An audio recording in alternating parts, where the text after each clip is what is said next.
ஒரு சின்ன நாடு சிங்கப்பூர், ஒரு சின்ன நாடு சிங்கப்பூர், ஒரு சின்ன நாடு.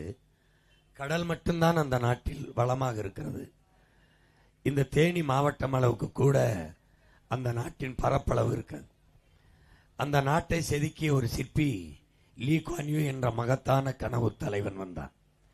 வெள்ளைக்காரர்கள் இந்த நாடெங்கிலும் அடிமைப்படுத்தி ஆண்ட காலத்தில் சிங்கப்பூர், மலேசியா அந்த நிலப்பரப்பை தீண்டத்தகாத நகரங்கள் என்று ஒதுக்கி வைத்திருந்தான். அன்டச்சபிலிட்டி சிட்டிஸ் என்று. அதே நாட்டை இன்று ஜாய்ஃபுல் சிங்கப்பூர், கலர்ஃபுல் மலேசியா என்று உலகம் பாடுகிறது, போற்றுகிறது என்றால் ஒரு தலைவனின் கனவு. அவனே சொல்கிறான், ஒன்லி 10 years, 10 ஆண்டுகளில் என் நாட்டை உலகத்தின் தலை சிறந்த நாடாக உயர்த்தி காட்டுகிறேன்.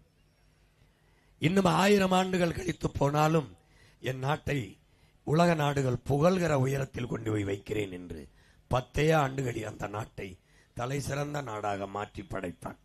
உலகில் எத்தனை நாடுகள், ஆனால் அத்தனை நாடுகளில் கல்வியில் சிறந்த நாடு, கல்வி தரத்தில் உயர்ந்த நாடு இன்றைக்கு பின்லாந்தாக இருக்கிறது. 2வது இடத்தில் தென்கொரியா இருக்கிறது. 3வது இடத்தில் இந்த சிங்கப்பூர் தான் இருக்கிறது. கடந்த முறை தென்கொரியா 1வது இடத்தில் இருந்தது. இப்போது தென்கொரியாவை முந்திக் கொண்டு பின்லாந்து சென்றிருக்கிறது. ஆனால் எப்போதும் வரிசையிலே 3வது இடத்திலே சிங்கப்பூர் தன் தரத்தை தக்க வைத்துக் கொள்கிறது.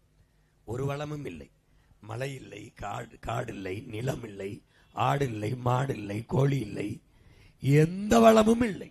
கரும்பு இல்லை, வாழை இல்லை, தென்னை இல்லை, பனை இல்லை. ஆனாலும் அவன் தலை சிறந்த நாடாக இருக்கிறான். அந்த நாட்டில் ஊழல் லஞ்சம் இல்லை, பசி பஞ்சம் இல்லை, வறுமை ஏழ்மை இல்லை, வேலை இல்லை என்ற சொல்லுக்கு வேலையே இல்லை. அப்படி ஒரு நாயகன் உருவாக்கினான்.